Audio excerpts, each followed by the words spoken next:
Magandang umaga po at live mula dito sa Pag-asa Weather Forecasting Center. Narito lang ang lagay ng ating panahon ngayong araw ng Linggo, August 10, 2025. At dito po sa ating latest na mainilabas na thunderstorm advisory, makikita po natin na karamihan po ng ating mga thunderstorm advisories ay nasa may bahagi ng Central at Eastern Visayas, ganoon sa ilang bahagi ng Mindanao kasama yung Palawan, at dito sa may bahagi ng Ilocos Norte. So, maaari nyo pong makita yung mga updated na mga thunderstorm advisories, rainfall information particular na pag bumisita po tayo dito sa panahon.gov.ph. Ito po mga nakikita nyo mga thunderstorm advisories as of 2:45 AM po yan inilabas ng iba't ibang mga regional offices ng Pag-asa sa buong Pilipinas.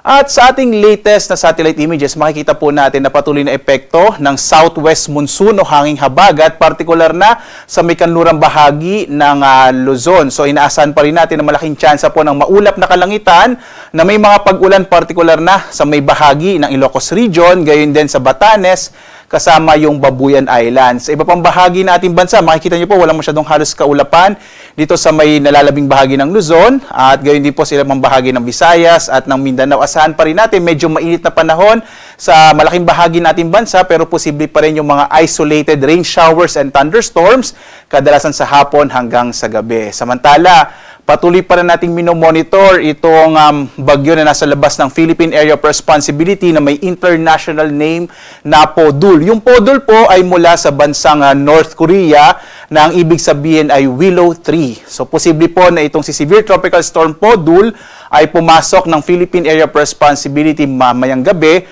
o bukas ng madaling araw. Huli po natin itong namataan kaninang alas 3 ng umaga nasa 1,875 km east ng extreme northern Luzon. Taglay yung pinakamalakas na hangin, nasa 110 km per hour malapit sa gitna.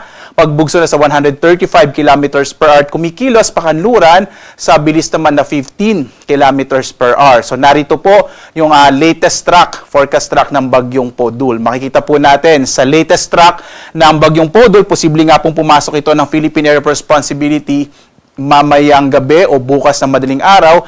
Mananatili ito sa may northeastern part ng PAR, bandang araw po ng Lunes hanggang Martes. Posible ito maglandfall sa bahagi ng Taiwan bandang Miyerkules bago tuluyang lumabas ng PAR. Base po sa ating mga latest update din at latest na data, medyo malit yung chance ang magkaroon ito ng direktang epekto sa ating bansa. Pero kung ito ay kikilos pa patimog o pa southward, posibleng magtaas tayo ng tropical second wind signal sa may bahagi ng Batanes. So patuloy po natin i-monitor itong bagyong papasok ng Philippine Area of Responsibility. Sa ngayon din po, hindi natin nakikita na masyado itong palalakasin yung habagat.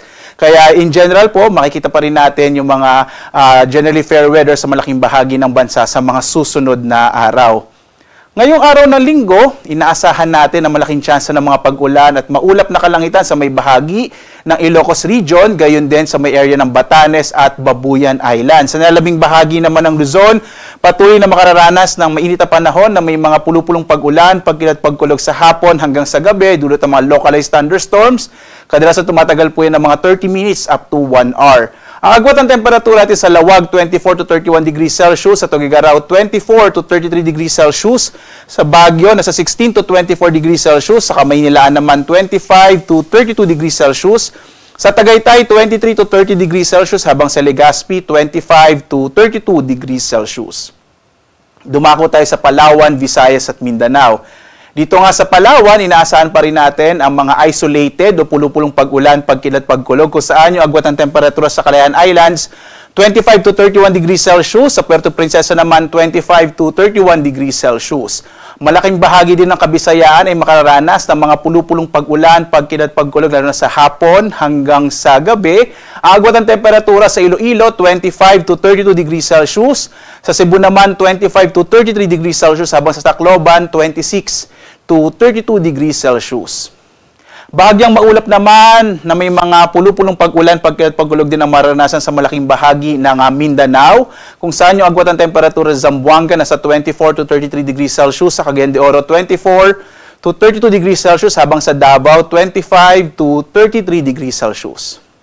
At sa lagay ng ating karagatan, wala po tayong nakataas na gale warning sa anumang bahagi ng ating bansa. At ang inaasahan natin, banayad hanggang sa katamtaman na magiging pag-alon o magiging kondisyon ng ating karagatan. Kaya maaaring pumalaot naman yung mga maliliit na sakyang pandagat kahit yung mga bangka sa mga baybay ng ating bansa. Bagamat mag-ingat pa rin po kapag meron tayong mga thunderstorms kung minsan nagpapalakas siya ng alon ng karagatan. Sa susunod na 4 na araw naman, narito po yung ating 4-day weather outlook kung saan inaasahan po natin bukas, generally fair weather yung malaking bahagi ng ating bansa, maging sa pagpasok po nitong bagyong Podul. At muli po, kapag pumasok yung bagyong Podul, itatawagin po natin siya, ang kanyang magiging local name ay Goryo. Hindi pa natin ito inaasahang magpapalakas ng southwest monsoon o habagat sa pagpasok nito mamayang gabi or bukas. Pagdating ng Martes at Miyerkules, yung malaking bahagi ng kanlurang bahagi ng Visayas at Mindanao kasama yung Palawan, posibleng makaranas ng maulap na kalangitan na may mga pag-ulan, posible ding lalabas ng Philippine Area of Responsibility ang bagyong Podul na may magkakaroon ng local name na Goryo bandang Miyerkules ng gabi. Pagdating po ng Huwebes, inaasahan natin mas malaking bahagi ng bansa ang makararanas ng mga pag-ulan dulot ng habagat, kasama na dyan yung Southern Luzon, malaking bahagi ng Visayas at gayon din sa may area ng Mindanao. Yung area po ng Northern Luzon, kasama yung Central Luzon, maging yung Metro Manila in the next few days, inaasahan natin medyo mainit na panahon yung mararanasan, pero posible pa rin yung mga thunderstorms sa hapon hanggang sa gabi. Mainam magdala pa rin tayo ng mga pananggalang sa ulan sapagkat asahan pa rin natin yung mga isolated or mga pulupulong pag-ulan, pagkidlat, pagkulog. Samantalang ating araw ay sisikat mamayang 5:41 na umaga at lulubog, ganap na 6:22 ng gabi.